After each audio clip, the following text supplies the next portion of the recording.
Hey, everybody, please remember to like, subscribe, and share. Thank you very much. Okay, Chris speaks back here tonight again with my good friend Esther, for round 3 of our JonBenet Ramsey podcast. I call her my good friend, but I was really upset last week at the way she stooped to a low, all new low of going to name calling.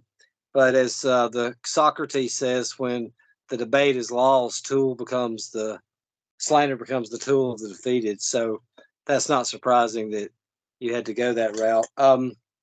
But here we are for round 3. Esther, how are you tonight? I'm good, Chris. Great. Well, being the gentleman that I am, I will. We're going to discuss everything that was found on the body, correct? Okay. Well, I just want to make sure that's. I don't, because that's the only thing I studied. I didn't go into the actual, autopsy. I just went to stuff that was found on there. So that's what we're going to cover: the fiber, DNA, and so forth, right? Okay. Okay. Well, being the gentleman that I am, I will adhere to you and let you go first.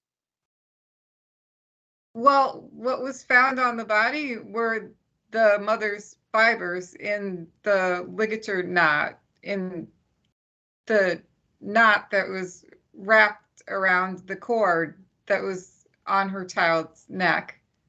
And the father's fibers linked him to the sexual assault on his child. And the mother's fibers were also on the inside of the duct tape that was on the child's mouth. Is that all you have to offer? I don't know what more you need, Chris. Well, a very good actor has just given us a very great performance, but we are nowhere further from the truth. She's left out many, many, many things here. First of all, there was 4 fibers that was found in the literature around her neck, or around her neck. Her hair was also found in it. The same fibers were also found in the bed. So that means you're suggesting that she would have to have committed this murder in the bed as well. There was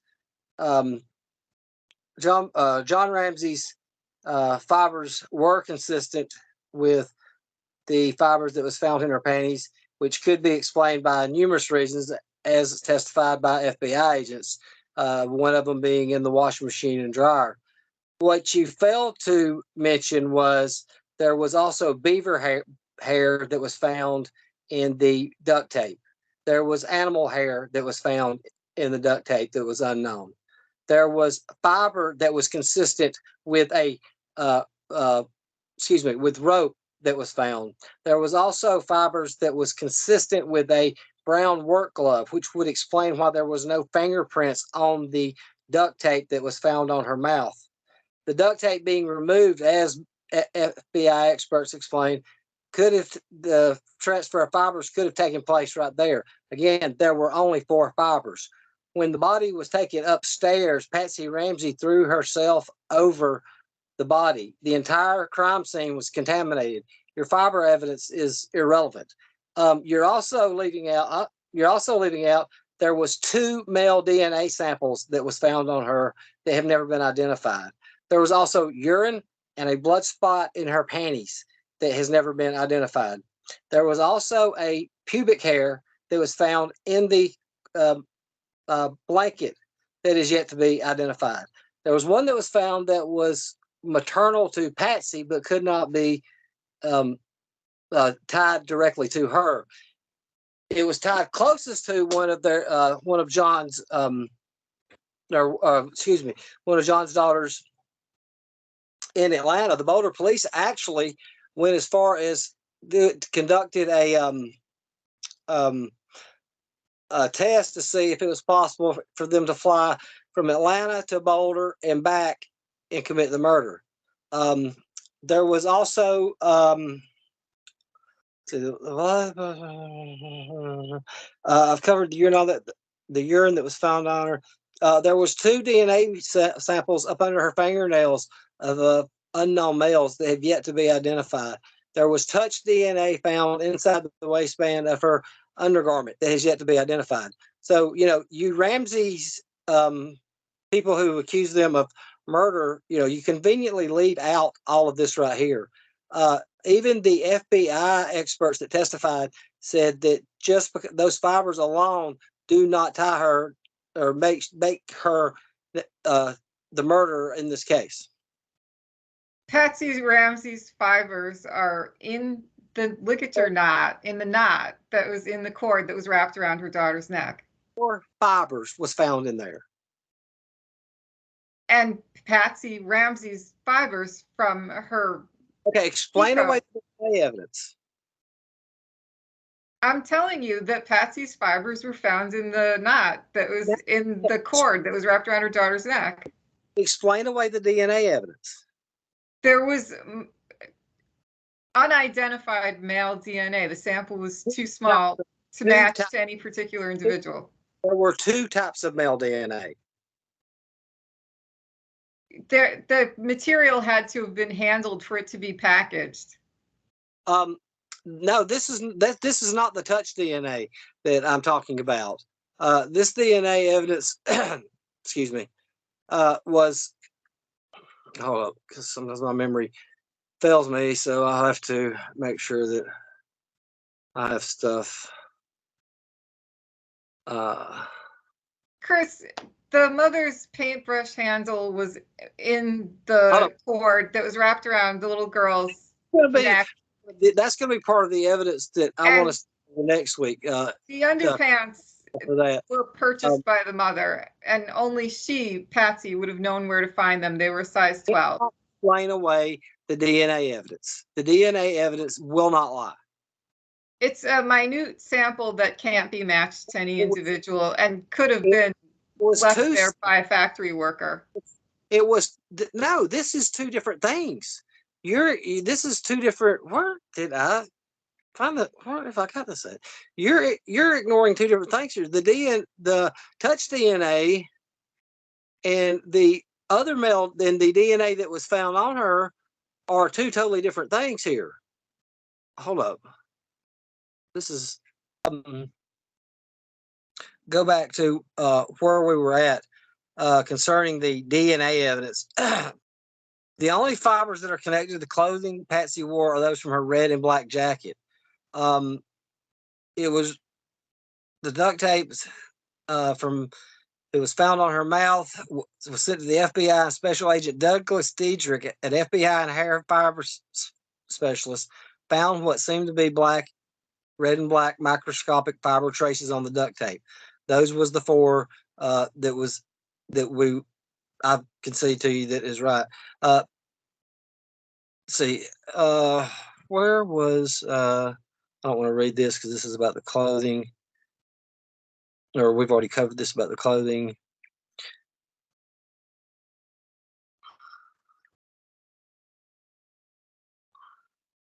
Steve Thomas, who left the Boulder Police Force in August 1998, was forced to admit there were no fibers from any of Patsy's clothing matched to anything at the crime scene during his time with the investigation. During his time with the investigation, it was in 2000 that the prosecutor said that the fibers matched Patsy's. And he left in 2001. There was also a number of visitors who had used the bed while the child was elsewhere that hair could have come from, or it could have been transferred through some other contact, such as the washing machine or the dryer. There's no way that Patsy's jacket fibers from her peacoat could have gotten into the ligature knot unless she tied the knot. On October 16,000, a report said that new forensic analysis with more sensitive techniques revealed that the original DNA genetic markers from the 2 individuals of the forensic analysis with more sensitive techniques revealed that the original DNA contained genetic markers from 2 individuals other than JonBenet. James Kohler, who was the lead investigator, said that there were additional traces of male DNA found on the cord and paintbrush that Boulder District Attorney Mark Lacey did not mention. And there were 6 separate DNA samples belonging to unknown individuals that were found by the test. Because they were too small to be able to match to anybody. Former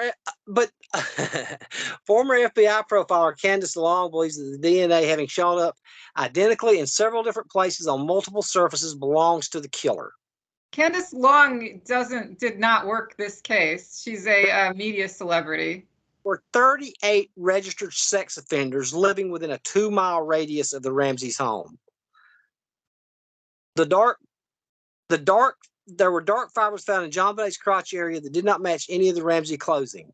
They have not been sourced. Although Prosecutor Levin said to John during his 2000 interrogation that they were a match to his black Israeli wool shirt during the 2000 interview. This is considered to have been a lie designed to elicit a confession. Why would the prosecutor lie? He's bound by a code of ethics. He's not allowed to lie to the suspect. Cotton fibers were found on the Garrett cord and handle, the duct tape, and on JonBenet's clothing. These matched one another but have not been matched to anything else at the crime scene or in the house. There were dark blue fibers found on JonBenet's shirt that matched none of the Ramseys' clothing. They have not been sourced. Red fibers were found on JonBenet's gap top, the Garrett, and JonBenet's little white blanket. They have not been sourced. Dark brown animal hairs were found on JonBenet's hands. The hands were found nowhere near at the crime scene, nor have ever been sourced to anything in the house, and any type of animal has never been identified.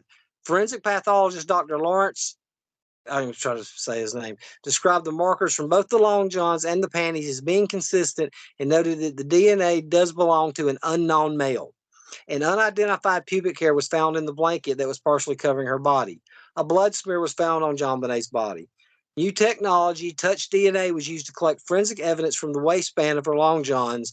The DNA found matched the sample found under her. The DNA found matched the sample found under her fingernails. The DNA did not match anyone in the Ramsey family.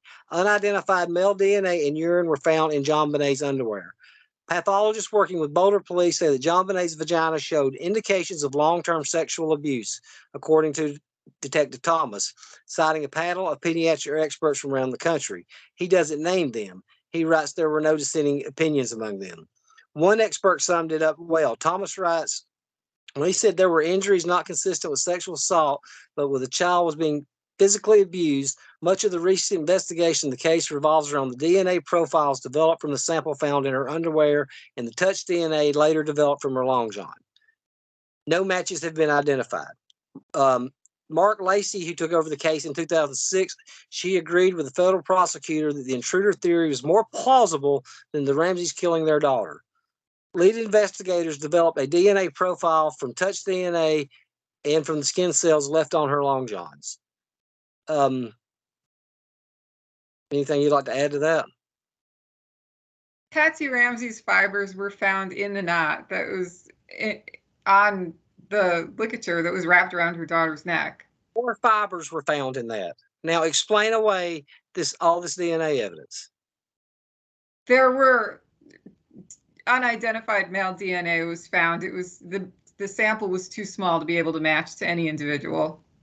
I read to you where they have now, since 2016, have redone it, and they can get a match out of that.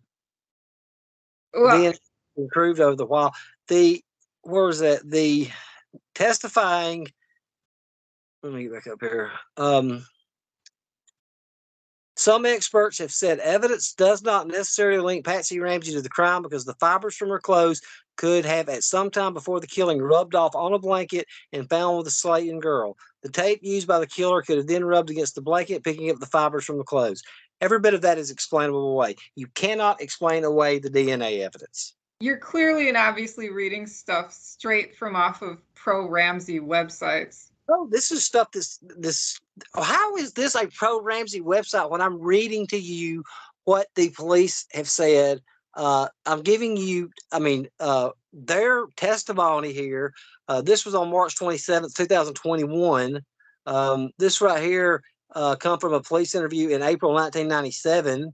Here's an interview May 1997. I'm reading you straight evidence from the people who are involved in it. How can you say it's a pro-Ramsey website?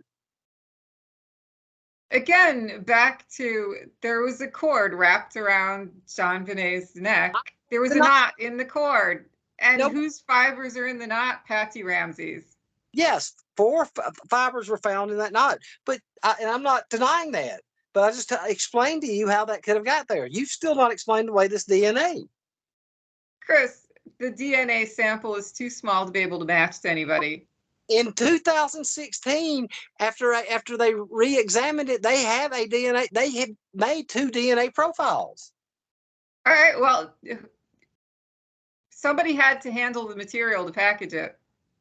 You're missing the touch DNA is different than the DNA samples that was found inside her panties.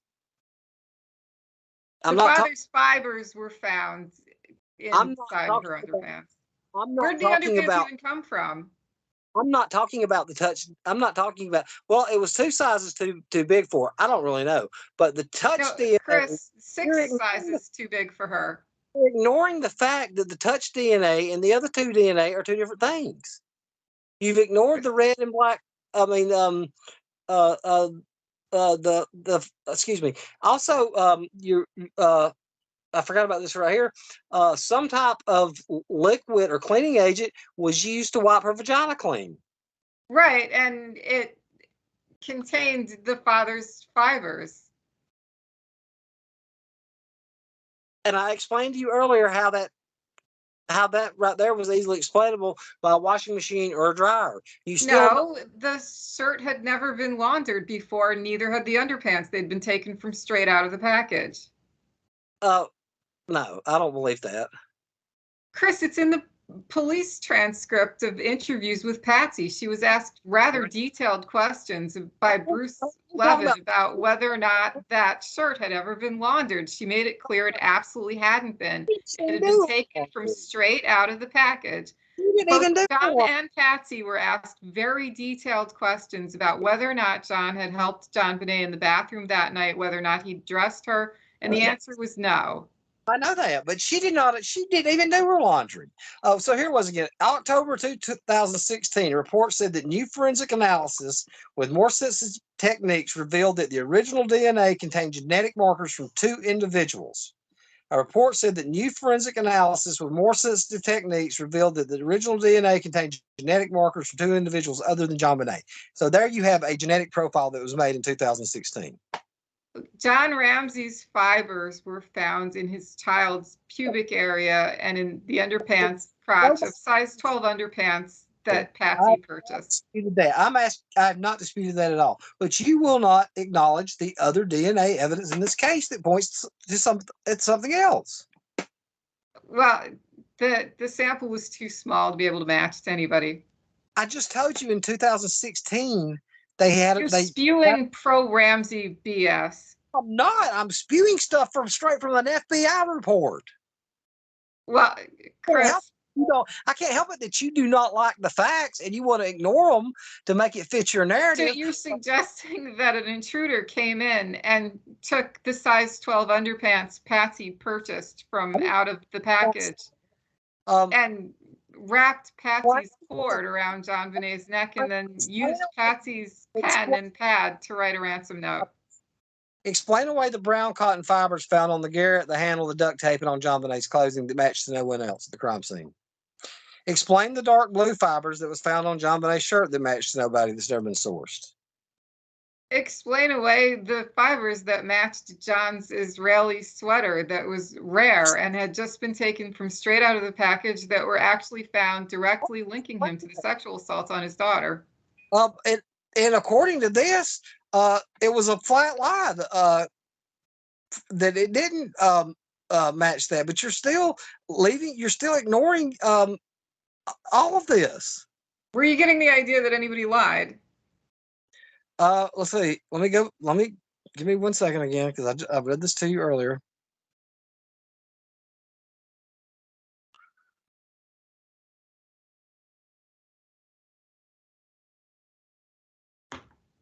Chris, I'm sure our listeners are just absolutely transfixed by your search for something that you've saved on your phone.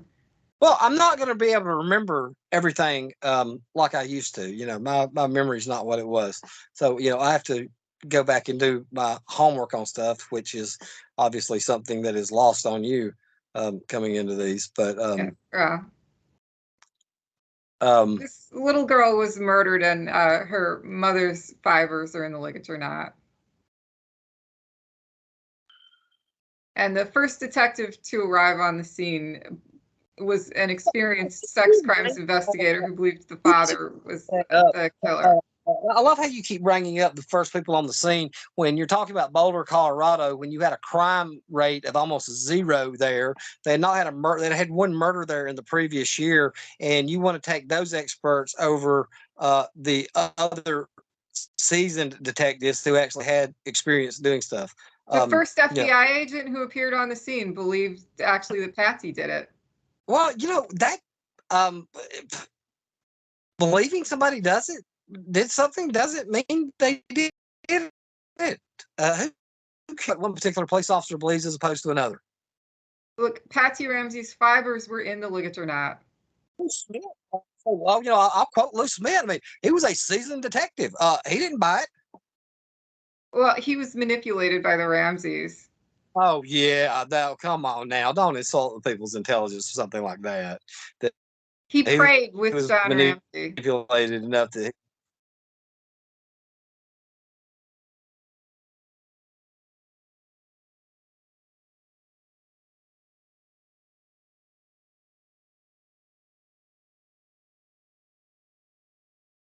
Israeli wool shirt.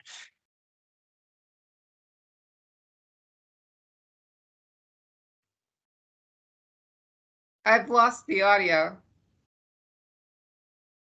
Can y'all hear me? I can now. I said, okay, let me read you the skin. Oh, damn it. Hold up, I'm going to have to edit this again because I lost my little thing here. Speaking of, we got a minute here while I'm looking this back up. Do you have any subscribers this channel's picked up since we did this? I don't know why anyone would want to listen to your pro Ramsey spin, but apparently there are some people who do. It's not a pro Ramsey spin. It's the facts of the case. Maybe you should relook over them. It says there were dark fibers found in JonBenet's crotch area that did not match any of the Ramsey clothing.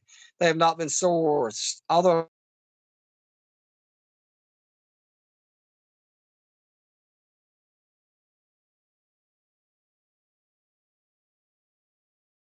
out of John. Chris, the audio is breaking up on my end. Yeah, I heard it do that again. All right, so I've read that. I'm not going to read it again. I've covered all the extra fibers that was found that have not been sourced. Obviously, you want to ignore those. That's fine. There are fibers sourced to the father. There are fibers sourced to the mother. Pairs. You've ignored the DNA. You've ignored the blood smear. That's I knew that was the card that every Ramsey people who make a rush to judgment with them. Rush to judgment, Chris. The mother's fibers are in the ligature knot. Yeah, but you ignore all the other evidence, and all of you Ramsey people, guilt sayers, you ignore every bit of it else, and you can't explain that away. No matter how hard you try, you can't explain that away. The police didn't collect every single item of clothing that existed within the Ramsey home. Of course, there are going to be fibers on the body that aren't sourced. She lived in the house. So you're saying that the police, when they found these fibers, they never went back in and tried to find out if the Ramseys had these types of clothing? They collected the clothing they needed. John Ramsey's sweater, which fibers matched the fibers that link him to the sexual assault. If the police find other fibers, they're not going to go back and try to tie them to the Ramsey's house, to the Ramsey's clothing. Why wouldn't they? Of course they would, because that would make this case that much stronger against them. Chris, the mother's fibers are in the ligature knot. The child died of asphyxiation. The mother strangled her. I mean, you sound like a broken recorder. Nobody is denying that. Right. So what else is there to talk about? Patsy Ramsey strangled her. I'm wanting you to explain to me where all these other fibers are. Who did they come from? Who did this DNA come from? Her body was found in the house. It was a domestic homicide. The clothing of the people who live in the house is all over her. But it doesn't explain the fibers that link directly to the strangulation and the sexual assault. Experts said that was like I've already said, they could have been touched in, it could have been transferred in other ways. You had 4. No, it couldn't have been transferred in other ways, Chris. 4. Yes, well, according to a pathologist, it said it could, and I don't know what pathologist. Well, I mean, I just read it. Did you not read it? Listen to any of the stuff I read to you. And besides that, we're talking about 4 fibers. 4 fibers. Yeah. Okay. So where did Patsy actually? So where did she kill her at? The strangulation occurred in the basement. Well, wait a second. But she had an 8.5-inch gash in the back of her head. That most likely happened in JonBenet's bedroom to bathroom area. Hold on. Well, let's not go there because we're getting an autopsy thing, and we said we'd save that till next time. Okay. That's all I've got to add.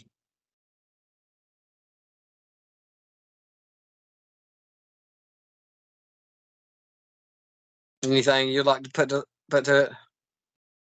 I would just like to say that it's very tragic that people can't accept what actually really did happen to this child, and that the need to conceal the truth is so rampant, and that people are not able to psychologically grasp the concept that the parents killed her.